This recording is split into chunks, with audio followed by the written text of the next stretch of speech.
Alright, so guys, I want to show you something real fast.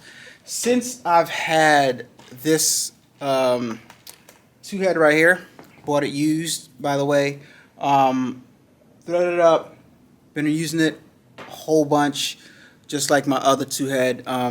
I've been having issues with the same needle on the same head, and it's needle number 1, the white thread, and I couldn't figure out what was going on until the other day.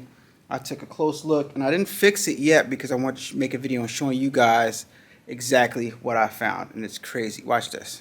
When you guys have an issue with your embroidery machine, with like whether it's not embroidering, if it's not embroidering, most likely the needle is facing the wrong direction. But when you keep on having thread breaks, they always say to check the thread path. You want to make sure all the threads are going where they need to be going, right? Down and up and over and under. And this is wrapped around here, right? And this is going through here, through the discs right here. And that's making the right travel. But when you get to up here, it's kind of funky, right? So you know we got to go in through the eyelet, then between the discs. Now, like I said, I kept on having thread breaks on needle number 1. All right, I want you guys to look at where that thread is right here. I don't know if you guys can see that. Can you guys, I'm trying to get a good angle of that. You guys see that? No, you can't see that. Hold on. All right, so there's a shot of it right here. Thread number 1 is not going in between the tension. Thread number 1 is underneath the tension. Can you guys see where that thread is? Right here, right here, right. That's a thread right here going into right here. It's underneath the tension, right? So that's why I kept on having these thread breaks. Guys, I went and I bought new tension springs for the machine. I thought it needed this, I thought it needed that, but the only thing it needed was for the thread to be in the right area, which it is not. As you guys can see, it's underneath. See that? Underneath. That's where it's been the whole time. This part right here just fell. Let me put it back up.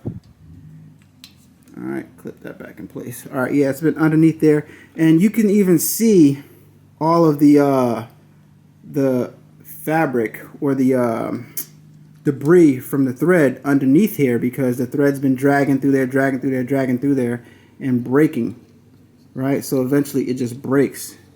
So I'm going to correct that and put it exactly where it's supposed to be. And then we should be good with needle number 1 from here moving on out. Alright, so let me fix that real fast. Alright, so now we've rectified that issue with needle number 1, and the thread is now between the tension discs instead of going underneath the tension disc. I don't know how it got there, but it was probably like that before I got this machine, and that's probably one of the reasons why I got such a good deal, because the person probably said, hey, this machine doesn't work. I can't get it to work. I can't get it to act right. And guess what? When you can't get something to act right, you think something's broken, you think something's no good. That makes way for somebody else that can get it to work, like myself.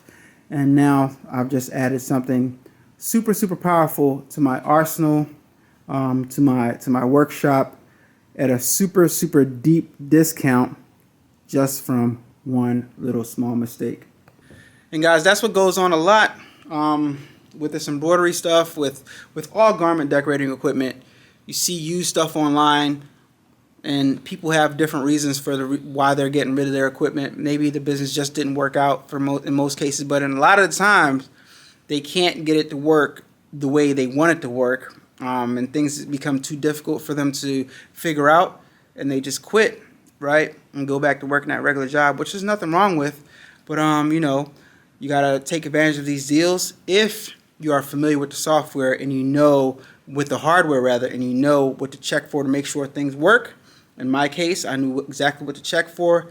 I knew exactly what I could fix if something was messed up, and I got it to work. Worked just fine, but I was having one minor issue with it here and there, and just figured out what that was. Right? So be really, really careful. Be really, really thorough while you're embroidering, while you're using your equipment, because you never know. It could be something little small reason why you're having headaches doing your designs. All right, and it was only needle number 1 that was having thread breaks like that. So guys, just want to share that with you, give you some encouragement, and I'm out. Peace.